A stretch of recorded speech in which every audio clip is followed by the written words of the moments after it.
What if history bent?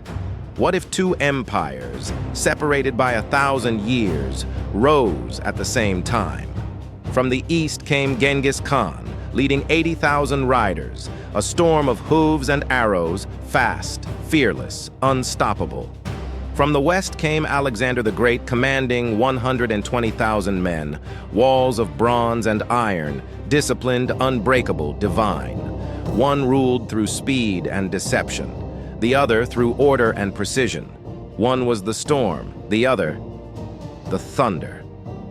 But what would happen if the storm met the thunder?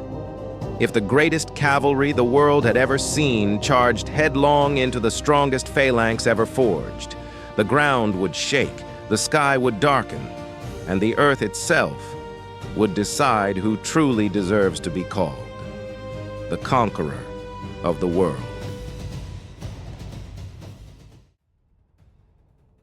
The world had never seen men like these. Two conquerors, born in different centuries, yet driven by the same fire. One rose from the endless grasslands of Asia, his horsemen swift as the wind, his banners black against the rising sun. The other marched from the marble cities of the West, his legions shining beneath the Mediterranean light. Genghis Khan, the storm from the east. Alexander the Great, the thunder of the West. Separated by time, united by destiny. Each believed the world was too small for two masters. But fate, ever cruel and curious, bent the river of time. In this imagined world, their empires rose together. Their borders met in the heart of Central Asia, where the snow of the Tian Shan Mountains melted into the valley of the Sir Daria River. For Genghis Khan, conquest was not desire. It was instinct. He sought to test his riders against the strongest armies the West could muster to prove that speed and fear could break even the proudest walls. For Alexander the Great, conquest was not glory. It was breath itself. From Macedon to Persia, from Egypt to India, he had crossed deserts, rivers, and mountains, but his hunger only grew. Now, both men looked toward the same horizon, and in that thin line between dust and sky, each saw the other, a mirror, a rival, a reflection of the same unrelenting will. Alexander's army numbered 120,000, disciplined phalanxes, walls of bronze and iron, backed by the elite companion cavalry, loyal only to their king. Genghis Khan commanded 80,000 riders, each a warrior, a hunter, and a storm unto himself. They moved like smoke, struck like lightning, and vanished before the echo of their own charge. As the snows melted from the Tian Shan peaks, both armies began their march toward the same river. Scouts from either side returned with the same warning. Another great host moves beyond the horizon. And so, the world held its breath. For the first time in all of history, the conqueror of the East and the conqueror of the West would meet, not in legend, but in battle. The steppes stretched endlessly beneath a silver sky. Cold winds whispered through the grass, carrying the scent of dust, iron, and destiny. Two empires moved toward each other, their banners unseen, their hearts set on conquest. Each believed the other was still far away. They were wrong. To the west, the army of Alexander the Great advanced in perfect rhythm. Bronze shields flashed beneath the sun. The earth trembled beneath thousands of disciplined feet. The Macedonian phalanx, a living wall of spears and steel, marched forward like a single heartbeat. Alexander rode ahead, his eyes fixed on the horizon. He had crossed the Hindu Kush, crushed the Persian kings, and now sought the edge of the world itself. But this time, his enemy was unlike any before. A ghost, a storm, a shadow on the wind. To the east, the riders of Genghis Khan swept across the plains, silent, tireless, unstoppable. No drums, no horns, only the whisper of hooves and the hiss of the wind. Every warrior knew his place, his bow, his horse. They moved like water, changing shape with every gust of wind. From a rocky ridge, Genghis Khan watched the horizon. His cloak whipped in the cold wind as he spoke to his generals. "They march in straight lines," he said. "Let them." The arrow fears no wall. Beside him, Subutai, his greatest strategist, drew lines in the dust with the tip of his dagger. "They will come fast," he murmured.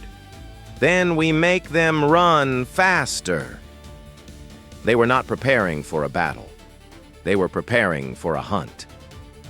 In Alexander's camp that same night, torches burned bright against the darkness. Engineers sketched plans on parchment. Generals argued over maps and distances. Alexander stood above them, tracing the river's curve with his finger. "If he crosses first, we strike at dawn. If we cross first, the plains become our fortress." Outside, the soldiers slept beneath the stars, their armor stacked beside them, their spears glinting in the firelight. The air was still. The steppe itself seemed to wait. Between two oceans of men, the Sirdaria River lay silent. A silver line between history and legend. The scouts would return before sunrise, and when they did, the fate of two worlds would be decided. Dawn broke over the Central Asian plains, a red light spilling across the steppe, painting the Sirdaria River like a blade of fire. On both banks, two armies faced one another, each born from opposite ends of the world, each believing they were chosen by destiny itself. The ground trembled beneath the weight of men and horses. Armor creaked, banners whispered, and for one long moment, the earth seemed to hold its breath. Then, a single horn shattered the silence. The Mongols moved first. From beyond the haze, they came, tens of thousands of riders sweeping forward in perfect rhythm. Their hooves drummed against the soil like thunder. Bows lifted, strings sang, and the sky darkened beneath a storm of arrows. The first volley fell upon the Macedonian front. Bronze shields locked. The phalanx braced, shafts shattered, sparks flashed, and still the rain of arrows did not cease. Alexander rode to the front line, his armor glinting with sunlight and dust. "Forward!" he shouted. "We are the wall! We are the storm!" The phalanx advanced, slow, relentless, a wall of spears and iron pressing into the oncoming tide. Behind them, the companion cavalry formed a shining wedge, their horses snorting steam, ready to strike. High above, on a ridge overlooking the valley, Genghis Khan watched the chaos unfold. His eyes were cold, his voice calm. "Good," he murmured. "Let them come closer." At his signal, the Mongol center began to fall back, a feigned retreat, perfected through generations of war. Alexander saw the enemy withdraw and believed victory was near. He ordered the charge. Dust erupted like smoke. The ground shook with the thunder of hooves. The Macedonians pressed forward, straight into the trap. From both flanks, the Mongol wings swung inward like iron gates. Tens of thousands of riders closed around them, loosing arrow after arrow until the air itself seemed to scream. Alexander wheeled his horse, realizing too late what had happened. The enemy had not broken. They had lured him in. "Form the circle," he roared. "Shields up! Hold your ground!" The Macedonians locked their formation, spears bristling in every direction. The steppe roared with fury. Horses crashed, men shouted, and the dust rose high enough to blot out the sun. The battle had become a storm of its own. Steel against speed, order against chaos, west against east. And across that maelstrom of blood and fire, two figures stood watching each other. Genghis Khan, the storm from the east, and Alexander the Great, the thunder of the west, each waiting to see whose will would break first. The steppe was now a storm. Dust and smoke swallowed the sky. Men no longer saw armies, only chaos, flashes of steel, and the echo of death. The Macedonian circle held, a fortress of bronze amid the hurricane. Arrows hammered their shields like rain on stone. Every breath burned with smoke and blood. Still, Alexander the Great refused to retreat. He rode through the line, sword raised high, his voice cutting through the thunder. "Hold the line! We are the wall! We are the storm!" The companion cavalry answered with a roar. They charged, a silver wedge slicing into the Mongol ranks. For every rider that fell, two more took his place. The battlefield churned like a living sea. From a ridge above the carnage, Genghis Khan watched. His gaze was calm, almost cold. Beside him, Subutai studied the dust with silent precision. "They fight like lions, my Khan," Subutai said. "Their line will not break easily." Genghis nodded once. "Then we let them think they are winning." He spurred his horse forward, the Khan himself entering the storm. The sight of him ignited his warriors. They shouted his name into the wind. "Temujin! Temujin!" Arrows flew from his bow like lightning from the heavens. The Mongol center surged again, crashing into the Macedonian ring with terrifying force. Alexander saw the man who commanded the storm. For the first time, he felt not fear, but recognition. He turned his horse and charged. Two destinies raced toward each other across a field of fire. They met at the edge of the circle. Swords clashed once, twice again, steel singing against steel. The world seemed to stop. East and west, two empires, two wills, one heartbeat. Around them, chaos roared. A Mongol rider lunged from the flank. Alexander's horse reared. He struck the man down, but the moment was lost. Subutai's flanking troops swept in like a tide, crashing into the rear of the Macedonian line. The perfect circle cracked, gaps opened, the Mongols poured through. Alexander shouted for order, but his voice was drowned by the thunder of hooves. The steppe became a furnace of dust, fire, and screams. The sun sank into the haze, red, merciless, ancient. No one could tell who held the advantage now, but both commanders knew. This battle was no longer about land or conquest. It was about endurance, the will to stand when everything else falls. And as the last light faded, the steppe whispered one truth. Neither God nor empire could escape the storm they had unleashed.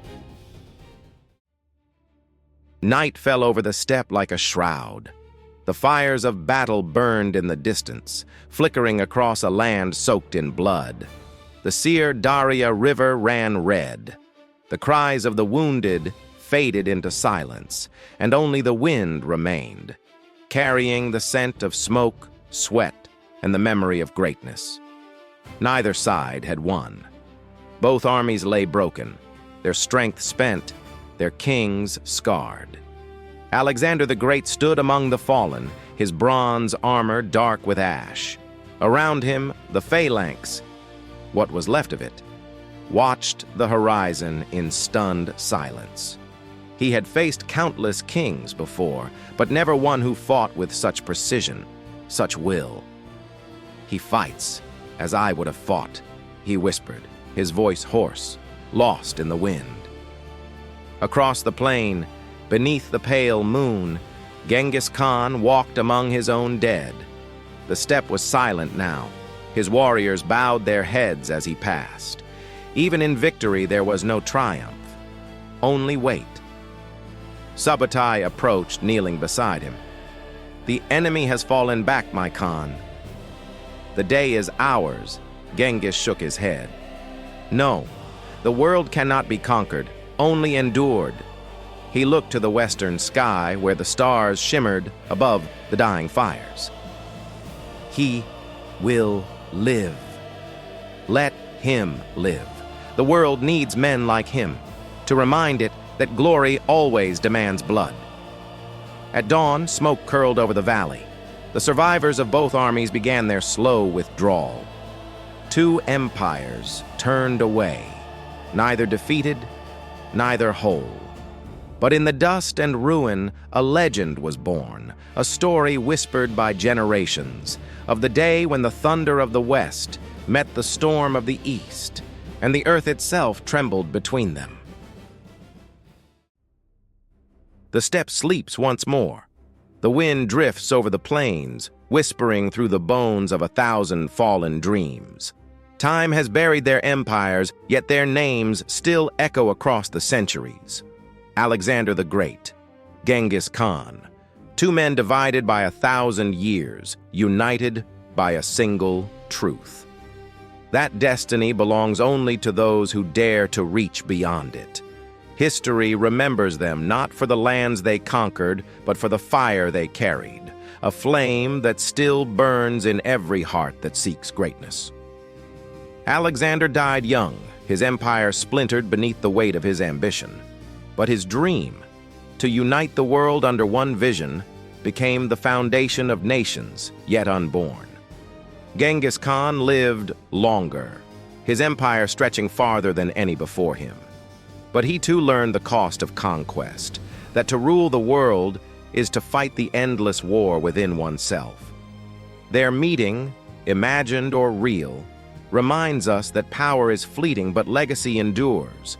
Steel rusts, empires fall, but the echo of will, that never dies. Beneath the endless sky of Central Asia, where the Sirdaria still winds through the dust, the ghosts of two conquerors ride on the wind, one from the west, one from the east, forever chasing the horizon that neither could claim. For in the end, it was not the earth they conquered, but eternity itself.